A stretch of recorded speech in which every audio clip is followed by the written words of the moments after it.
Hi అందరికి. ఈరోజు మా గ్రామంలో అందరి ఇంటికి ఫ్లవర్ తోటలు ఉంటాయి. ఏ తోట పెట్టుకుంటారు అని చూపిస్తా. ఇది మల్లి తోటలు.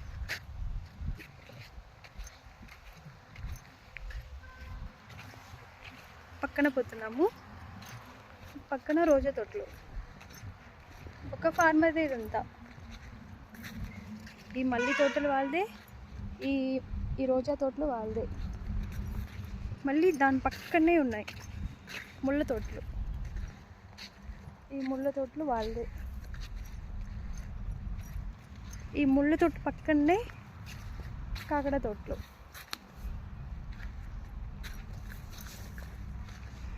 ఇలా ఒక ఫార్మరే 1 ఎకరా పొలంలోనే 4గా డివైడ్ చేసుకొని మల్లీలు, కాకడాలు, ముళ్ళలు, రోజా పూలు ఇలా 4 రకాలు పెట్టుకొని ఉన్నారు.